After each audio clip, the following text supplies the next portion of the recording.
नमस्कार। उत्तर प्रदेश के अमरोहा में एक ऐसा गांव है जहां पर पिछले 12-13 सालों से किसी ने भी अपनी बेटी का नाम शबनम नहीं रखा है। आपको ये काफी अजीब लग रहा होगा, लेकिन अमरोहा में एक बावनखेड़ी नाम का गांव है जहां पर कोई भी अपनी बेटी का नाम शबनम नहीं रखता।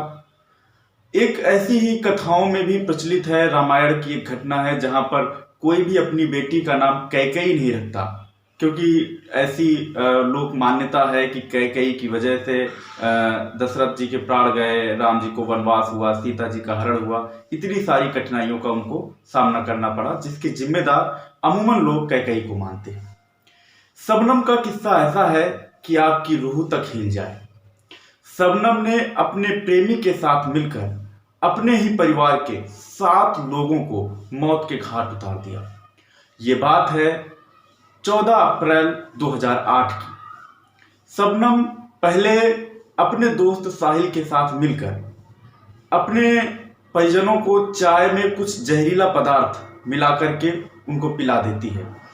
उसके बाद जब वो बेसुध होकर सो जाते हैं तो उन पर कुल्हाड़ी से हमला कर देती है और 7 लोगों की मौके पर ही मौत हो जाती है। उसके बाद वो जोर जोर से चिल्लाती है और ये कहती है कि बाहर से चोर आए थे और हमारे सभी लोगों को, परिवार के लोगों को उन्होंने मार डाला है। मैं बच गई क्योंकि मैं बाथरूम में थी। जाहिर सी बात है, एक घर में ही अचानक से 7 लोगों के शवों को देखकर पूरे जो माहौल था, पूरे आसपास के लोगों में पूरी तरह से बहुत ज़्यादा गुस्सा था। जाहिर सी बात है, उस समय उत्तर प्रदेश की मुख्यमंत्री मायावती जी थी, तो मामले की गंभीरता को देखते हुए वो भी पहुंची और उन्होंने 5 लाख रुपए के आर्थिक मदद की। जो एक जी थी शबनम, उसको 5 लाख रुपए का इनाम आर्थिक मदद के लिए उन्होंने ऐलान कर दिया।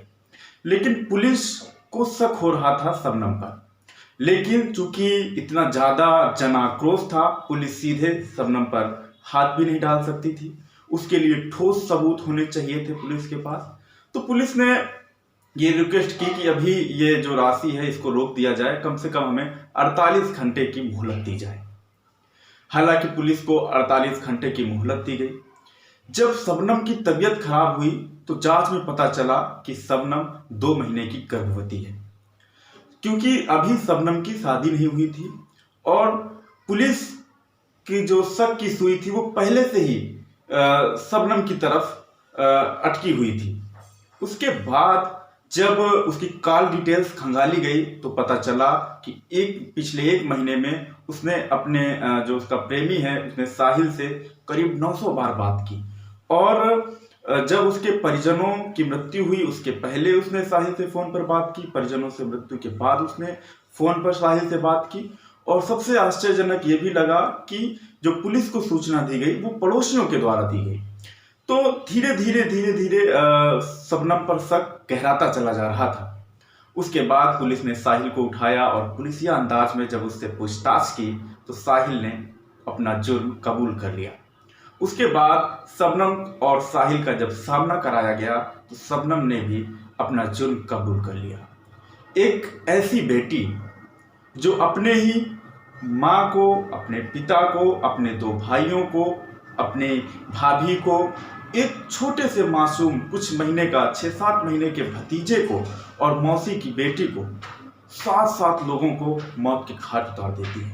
ऐसी खौफनाक वारदात। उसके बाद उसको अमरोहा में ही जब उसका ट्रायल चलता है उसको फांसी की सजा सुनाई जाती है। उसके बाद हाई कोर्ट में वो जाती है, लेकिन हाई कोर्ट में भी फांसी की सजा ही रहती है। वो हाई कोर्ट भी कहती है कि ये रेयरेस्ट केस है और इसमें फांसी से कम कुछ नहीं हो सकता। सुप्रीम कोर्ट भी कोई फैसले में परिवर्तन नहीं करता है और 2015 में तत्कालीन राष्ट्रपति प्रणब मुखर्जी ने भी उनकी दया याचिका ठुकरा दी। अभी हाल ही में, अभी तक आजाद भारत में किसी भी महिला को फांसी की सजा नहीं दी गई है। अगर शबनम को फांसी लगती है तो आजाद भारत की ये पहली महिला होगी जिसको सजाए मौत होगी। जब शबनम गिरफ्तार कर ली गई तो उसके कुछ महीने बाद उसको एक बेटा हुआ। और कानून के नियमों के हिसाब से 7 साल तक उसका बेटा उसके साथ रहा। उसके बाद एक पत्रकार ने उसको गोद ले लिया। वो पत्रकार कोई और नहीं, शबनम का दोस्त ही था। शबनम एक पढ़ी लिखी डबल एमए किए हुए थी। उसके पिता अध्यापक थे, काफी ठीक परिवार था, संपन्न परिवार था। वहीं साहिल एक गरीब परिवार से था और बिल्कुल भी पढ़ा लिखा नहीं था, कैसे भी मजदूरी करके अपना पेट पालता था। इसलिए परिवार वालों ने इस रिश्ते को कबूल नहीं किया। परिवार वालों का कहना था कि ये हमारी बराबरी का नहीं है, इसलिए ये रिश्ता नहीं हो सकता और दूसरा गांव का भी मामला है। लेकिन शबनम का प्यार ऐसा परवान चढ़ा कि अगर घर वाले रोड़े अटकाने लगे तो उन्होंने घर वालों को ही निपटा दिया। उसके बाद जो पत्रकार उसका साथी है, उसने ये कहकर उस बच्चे को गोद लिया कि कभी शबनम ने उसकी फीस भरी थी। जब वो पढ़ना चाहता था, उसके पास पैसे नहीं थे, तो शबनम ने उसकी आर्थिक रूप से मदद की थी। उसका कहना है कि शबनम चाहे जैसी भी हो, लेकिन जिस शबनम ने हमारी मदद की थी वो शबनम बहुत अच्छी थी और इसका एहसान चुकता करने के लिए हम शबनम के बेटे को अपने ही बच्चे की तरह उसको पाल पोस कर बड़ा करेंगे। हालांकि शबनम के बेटे को अभी तक नहीं मालूम कि उसकी माँ ने ऐसा भी पाप किया है, इस ऐसे तरह की अपने ही लोगों की जान ली है। उस बच्चे को अभी नहीं मालूम, जिसकी उम्र करीब अब 11-12 साल की होगी। हाल ही में शबनम के बेटे ने राष्ट्रपति रामनाथ कोविंद से ये गुहार लगाई है कि वो अपनी माँ और पिता के बिना अनाथ हो जाएगा, उसकी माँ को फांसी न दी जाए। मामले की गंभीरता को देखते हुए जिस तरह से ये जघन्यतम अपराध की श्रेणी में है, अपनों के द्वारा ही अपने पूरे परिवार को मार डालना बहुत खतरनाक अपराध है। तो शायद ही शबनम की फांसी रुकने का कोई। हालांकि अभी निर्भया के आरोपियों को जिस जल्लाद ने, पवन जल्लाद ने फांसी दी थी और पवन जल्लाद को मथुरा जेल बुला लिया गया है, वो उसकी फांसी देने की तैयारी में लग गया है। राष्ट्रपति को एक विशेष अधिकार होता है। संविधान के अनुच्छेद 72 के अनुसार राष्ट्रपति किसी की सजा को कम कर सकते हैं, पूरी तरह से माफ कर सकते हैं या उसकी प्रकृति में परिवर्तन कर सकते हैं, यानी कि उसको कम कर सकते हैं। अमूमन राष्ट्रपति गृह मंत्री की सलाह से ही और संबंधित राज्य सरकार से सलाह लेकर गृह मंत्री सलाह देते हैं राष्ट्रपति को, राष्ट्रपति वैसा ही फैसला लेते हैं। लेकिन ऐसा करने के लिए राष्ट्रपति बाध्य नहीं। अगर शबनम को फांसी होती है तो शबनम आजाद भारत की वो पहली महिला होगी जिसको सजाए मौत यानी फांसी पर लटकाया जाएगा।